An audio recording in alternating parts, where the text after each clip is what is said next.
Hello and welcome you all to beat the street.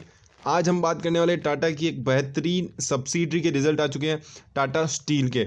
जी हाँ, बहुत ही खतरनाक रिजल्ट्स टाटा स्टील ने दिए हैं। तो आज इस वीडियो में एंड तक हम देखेंगे Q3 के टाटा स्टील के रिजल्ट्स, और आपको एक और सबसे बड़ी अनाउंसमेंट बताने वाले हैं कि आज जो बोर्ड मीटिंग हुई है उसमें ये सामने निकल के आया है कि जो partly paid up equity shares issue किए गए थे टाटा स्टील के द्वारा, उसकी फर्स्ट और फाइनल कॉल यहाँ पर अनाउंस कर दी गई है।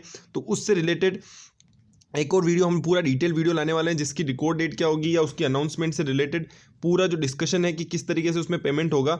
तो अगर आप चैनल पहली बार आए हैं तो चैनल को सब्सक्राइब कर दें और वीडियो को लाइक कर दें ताकि आपको इस तरह की अपडेट्स मिल सके, और बेल आइकन दबाना ना भूलें ताकि जब भी हम इसकी वीडियो लेकर आएँ तब आपको सबसे पहले अपडेट मिल सके। तो अब सबसे पहले स्टार्ट करते हैं सबसे बेहतरीन कंपनी के बेहतरीन रिजल्ट से। तो आ जाते हैं हम बिल्कुल नीचे जहाँ पर कंपनी ने अपनी कमेंट्री दी है और बताया है, और सबसे इम्पोर्टेंट है आज के रिजल्ट्स में मैनेजमेंट की कमेंट्री, उन्होंने उनका कन्विक्शन बताया कि किस तरीके से उन्होंने इस क्वार्टर में काम किया है। तो सबसे पहले आ जाते हैं कंपनी के कुछ हाइलाइट्स के बारे में जो है सबसे इम्पोर्टेंट। तो टाटा स्टील ने रिपोर्ट किया है उनका highest ever consolidated quarterly EBITDA. तो ये सबसे इम्पोर्टेंट फैक्ट है। दूसरी चीज़, जो उनके नेट डेट रिडक्शन की बात चल रही थी कभी से, वो यहाँ पर बहुत कम होता हुआ नजर आया, और उन्होंने बताया कि उन्होंने डी लेवरेज किया है continue with the net date reduction of 18,609 crore रुपए का, मतलब कि करीबन 2.55 बिलियन डॉलर्स का यहाँ पर नेट रिडक्शन देखने को मिला। तो ये एक बहुत इंपॉर्टेंट फैक्टर यहाँ पर आता है टाटा स्टील में। कल अच्छे से आपको ऊंचाई यहाँ पर छूती हुई नजर आएगी शेयर प्राइस में, क्योंकि काफ़ी टाइम से मूवमेंट चल रहा है, बट यहाँ पर जो एक कन्विक्शन की बात करते हैं हम, वो यहाँ पर नजर आएगा, क्योंकि इबिडा और नेट डेट रिडक्शन की काफ़ी टाइम से बात चल रही थी, बट जिस तरीके से कंपनी ने इस क्वार्टर में काम किया है वो काबिल तारीफ है। इबिडा में भी यहाँ पे काफ़ी अच्छी ग्रोथ देखने को मिली। तो आपको बता दें 53% Q-on-Q ग्रोथ और 2.6 मल्टीप्लाइड ग्रोथ देखने को मिली है इस क्वार्टर में। 9,540 करोड़ रुपए का इबिडा यहाँ पर कंसोलिडेटेड लेवल पर देखने को मिला। वहीं प्रॉफिट आफ्टर टैक्स की बात करें तो 2.4 मतलब 2.4 गुना क्वार्टर ऑन क्वार्टर बेसिस पे और 4.3 गुना ईयर ऑन ईयर बेसिस पे यहाँ पर देखने को मिला, और 4,011 करोड़ का यहाँ पर प्रॉफिट आफ्टर टैक्स कंपनी के द्वारा रिकॉर्ड किया गया। ये दो जो पोटेंशियल यहाँ पर आप देख सकते हैं साफ साफ कंपनी ने किस तरीके से इस क्वार्टर में ग्रोथ का काम किया है। फ्री कैश फ्लो की बात करें तो वहाँ पर भी कंपनी का फ्री कैश फ्लो 12,078 करोड़ था जहाँ थर्ड क्वार्टर में, और अगर हम बात करें और फर्स्ट 9 मंथ की बात करें तो 20,588 करोड़ का यहाँ पर फ्री कैश फ्लो है, driven by the strong operating performance, disciplined capital expenditure and working capital management. तो ये 3 फैक्टर हैं जो यहाँ पर मैनेजमेंट ने माने हैं, जिसके कारण यहाँ पे कंपनी का कैश फ्लो काफ़ी मजबूत सामने आता है। अब बात करते हैं कंपनी की।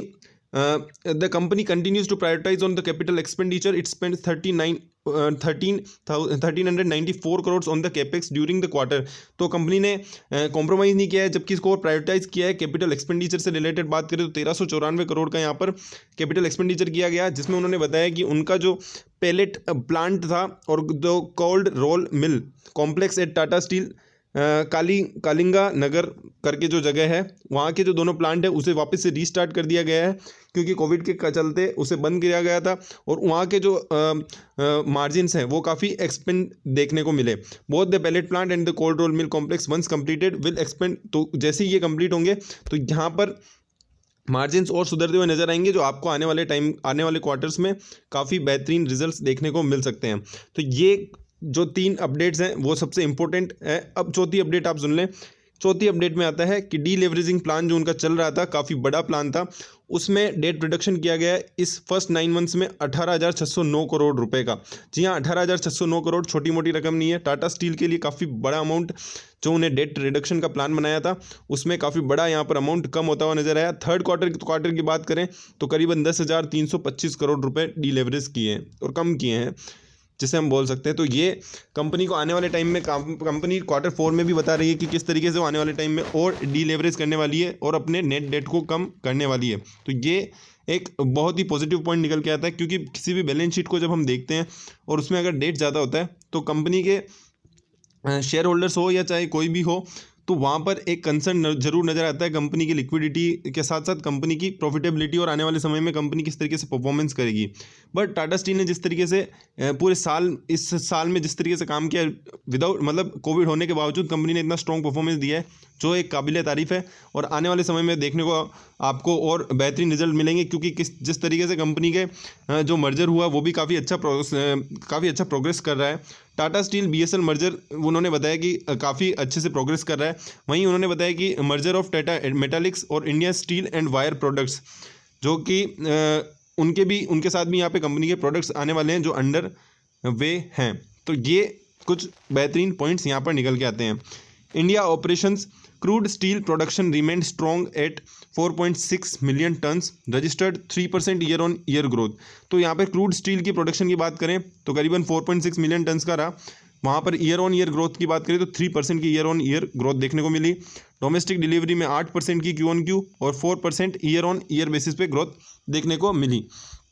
वहीं एक्सपोर्ट की बात करें तो वहाँ पे थोड़ा सा श्रिंक देखने को मिला, करीबन बिलो 11% वहाँ पर नज़र आता है। फिर भी achieved the highest ever EBITDA की अगर हम अमाउंट की बात करें तो 8,811 करोड़ रुपए का इबिटा सामने आता है जो कि कंपनी के आज तक के फाइनेंशियल में सबसे हाईएस्ट एवर है, जो यहाँ पर उनके रिजल्ट्स को एवरग्रीन बनाता है।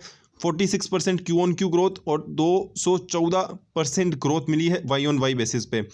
इसका जो पीछे के रीज़न है वो है higher prices, better product mix, lower exports और ऑपरेटिंग एफिशिएंसी इनिशिएटिव जिस तरीके से कंपनी ने लिए हैं वो कंपनी के फाइनेंशियल को यहाँ पर स्ट्रॉन्ग करते हुए नजर आए, इबिटा को स्ट्रॉन्ग करते हुए नजर आए। दिस ट्रांसलेट इबिटा पर टन की बात करें अगर पर टन में एक टन में करीबन कंपनी ने 18,931 रुपये का इबिटा कमाया है। और इबिटा मार्जिन की बात करें तो वो भी 34.9%, ये काफ़ी हाई है। स्टील इंडस्ट्री को हम अगर देखें तो 34.9 का जो इबिटा मार्जिन है वो काफ़ी हाई सामने नज़र आता है। टाटा स्टील की स्टैंड अलोन के रिजल्ट्स की बात करें तो I am sorry EBITDA level पे 6,737 करोड़ मतलब कि 43% Q on Q rise, 78% Y on Y rise देखने को मिला। और वहीं अगर हम इबिटा पर टन की बात करें तो यहाँ पर काफ़ी हाई था, जो कंपनी कंसोलिडेटेड लेवल पे 18,931 रुपये प्रति टन था, वही बढ़कर 20,175 रुपये प्रति टन स्टैंड अलोन बेसिस पर देखने को मिला। वहीं इबिटा के मार्जिन की बात करें तो वहीं कंसोलिडेटेड लेवल पे 34.9% था, जो स्टैंड अलोन लेवल पर 37.5% निकल के आता है। की इंडियन सब्सिडरीज की अगर हम बात करें तो Tata steel BSL and Tata steel long products generating EBITDA 1,634 crore और 440 करोड़ का। और जिसमें हम अगर प्रति टन की बात करें तो जो टाटा स्टील बीएसएल है वो 14,223 रुपीज़ प्रति टन इबिटा को जनरेट कर रही है। वहीं अगर लॉन्ग प्रोडक्ट्स की बात करें तो यहाँ सबसे हाईएस्ट एवर इबिटा है 26,471। टाटा स्टील बीएसएल मर्जर की हमने ऑलरेडी बात कर ली, कंपनी काफ़ी अच्छी प्रोग्रेस कर रही है। इसके अलावा जो कंपनी का जो डिस्कशन था टर्मिनेशन ऑफ एसएसएबी से रिलेटेड, जिसके कारण की कंपनी का काफ़ी डेट कम होने वाला था। The company is focusing on the performance and cash flow in the immediate term. तो कंपनी का वो जो टर्मिनेशन का डिस्कशन है वो अभी होल्ड पे है शायद, तो और कंपनी बोल रही है कि हम अभी फ़िलहाल फोकस कर रहे हैं परफॉर्मेंस और कैश फ्लो के इमीडिएट टर्म पे। Tata steel is committed to arrive at a strategic and substantive resolution for its European portfolio. अपने जो यूरोपियन का जो उनका यूरोप में जो काफ़ी बड़ा काम है उस पर कंपनी का सस्टेनेबल रिजोल्यूशन का काफ़ी काम चल रहा है। और इसके अलावा उन्होंने बताया कि जो उनका जमुदेन प्लांट करके है वो most environmentally efficient and cost competitive steel product Europe में बना रहा है। इसके अलावा the process to separate Tata steel in Netherland and Tata steel UK is currently under way. तो ये दो चीज़ें और आपको यहाँ पर ध्यान रखनी है कि कंपनी का जो नीदरलैंड और यूके का जो सेपरेशन है वो भी यहाँ पर काफ़ी बेहतरीन चल रहा है। तो कुछ पॉइंट्स अब और निकल के आते हैं जिस पे हम यहाँ पर थोड़े हाईलाइट कर देते हैं कि टाटा स्टील ने बताया कि डायरेक्ट वो सस्टेनेबिलिटी ऑफ ऑपरेशन पर काम कर रहे हैं। इसके अलावा उनकी जो रेटिंग है वो यहाँ पर उन्होंने डिस्क्लोज़ की कि A- की रेटिंग उन्हें मिली है, जो भी यहाँ पर काफ़ी अच्छी नज़र आती है क्योंकि उनकी ट्रांसपेरेंसी और disclosure related to climate standards काफ़ी सस्टेनेबल है। इसके अलावा उन्होंने काफ़ी रिस्पॉन्सिबल सप्लाई चेन और इकोनॉमी पर भी काफ़ी काम किया है। अब आ जाते हैं कंपनी कुछ फाइनेंशियल हाइलाइट्स पे। तो नंबर्स तो हमने आपको बता ही दिए हैं। प्रोडक्शन की अगर हम बात करें तो आप देख सकते हैं कंसोलिडेटेड लेवल पे 6.73 क्वार्टर 2 से बढ़कर 7.2 करोड़ नज़र आता है। और वहीं अगर हम लास्ट ईयर की बात करें तो 6.99 से बढ़कर 7.2 नज़र आता है प्रोडक्शन की ग्रोथ। वहीं अगर हम बात करें कंपनी के इंडिया, अगर केवल इंडिया की सेगमेंट की बात करें तो 4.59 से बढ़कर 4.6 और 4.47 से बढ़कर 4.6 नज़र आता है। टर्नओवर की बात करें तो 23,000 करोड़ से बढ़कर 25,000 हो चुका है। वहीं अगर 35,520 करोड़ से बढ़कर 39,000 हो चुका है कंसोलिडेटेड लेवल पर। इबिटा की हमने पहले बात कर चुके हैं। Profit after tax continuing operation की बात करें तो यहाँ पर काफ़ी अच्छी खासी ग्रोथ देखने को मिली, 2,606 करोड़ से बढ़कर 4,832। और अगर पिछले क्वार्टर की बात करें, मतलब पिछले साल के क्वार्टर की बात करें तो 1,194 करोड़ से बढ़कर 4,832 करोड़। क्योंकि कंपनी का लेवरेज काफ़ी कम हो चुका है तो इंटरेस्ट रेट की जो कॉस्टिंग है वो काफ़ी, फाइनेंस कॉस्ट काफ़ी कम हुई है, जिसके कारण कंपनी का प्रॉफिट बढ़ा है। और साथ ही साथ एक और जो पॉइंट जो कंपनी ने बताया कि उनका जो रेवेन्यू और प्रोडक्ट मिक्स है वो काफ़ी कंपनी ने बेहतरीन रखा है इस क्वार्टर के चलते। तो कंपनी का जो फाइनेंशियल है वो काफ़ी स्ट्रॉन्ग नज़र आते हैं इस फाइनेंशियल की बात करें। क्योंकि कंपनी का अगर हम कंसोलिडेटेड लेवल पर देखें तो फाइनेंशियल ईयर 20 में लॉस था 1,166 करोड़ का, जो अभी प्रॉफिट में कन्वर्ट हो चुका है 3,989 करोड़ के प्रॉफिट में।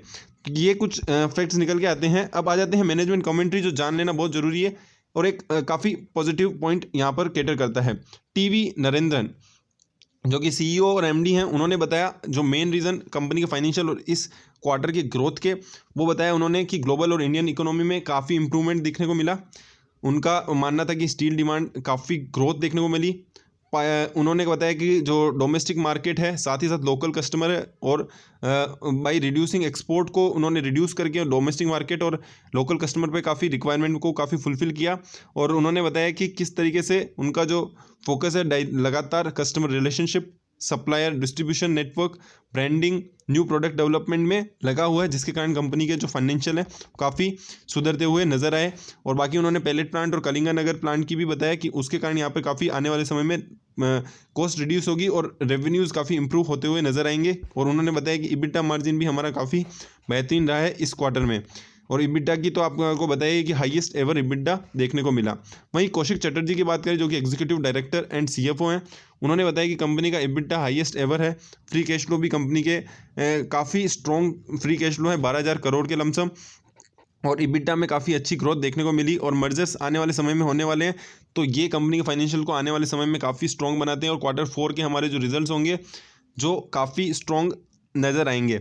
उन्होंने बताया कि हमारा जो डेट रिडक्शन प्लान है वो काफ़ी प्रोग्रेस में है और आने वाले समय में हमारे को और अच्छे यहाँ पर रिजल्ट्स देखने को मिलेंगे। क्योंकि जिस तरीके से डेट कम होने की बात चल रही है, कंपनी का जो पीएनएल जो पार्ट है वो काफ़ी स्ट्रॉन्ग होगा। और इसके साथ साथ कंपनी की बैलेंस शीट है वो क्वार्टर 4 में यहाँ पर काफ़ी सुधरती हुई नजर आएगी। जिस तरीके से 18,000 करोड़ रुपए यहाँ पर कम हुए हैं, आने वाले समय में हमको क्वार्टर 4 में और अच्छे खासे रिजल्ट्स देखने को मिल सकते हैं। और बाकी उन्होंने बताया कि उनका जो इंडिया का जो प्रोजेक्ट है वो भी काफ़ी उन्होंने एक्सपेंशनरी ग्रोथ कर रहा है। तो ये कंपनी के यहाँ पर फाइनेंशियल्स हैं, काफ़ी स्ट्रॉन्ग और काफ़ी अच्छे रिजल्ट्स रहे टाटा स्टील के।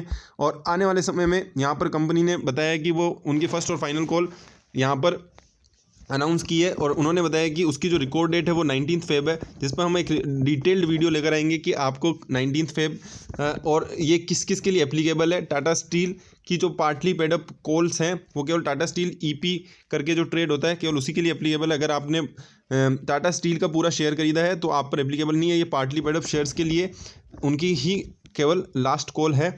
तो ये एक इंपॉर्टेंट बात है। और दूसरी बात है, इस पर हम डिटेल वीडियो लाएंगे किस तरीके से इसमें क्या सा पेमेंट होगा और क्या होगा। तो आप चैनल को ज़रूर सब्सक्राइब करें ताकि आपको इस तरह की अपडेट्स मिल सके। और दूसरी बात एक और है, जो हमारी अब नई वीडियो आने वाली है वो है अडानी ग्रीन की वैल्यूएशन के ऊपर। तो आप चैनल को सब्सक्राइब करें ताकि वो जो एक उनकी जो वैल्यूएशन है वो किस तरीके से मेज़र की जा रही है और क्या होनी चाहिए, तो वो एक बहुत बड़ा गैप है करीबन 50% से भी ज़्यादा का। तो आप चैनल को सब्सक्राइब करें ताकि आपको इस तरह का कंटेंट मिल सके। तो thank you so much, stay subscribed, stay happy.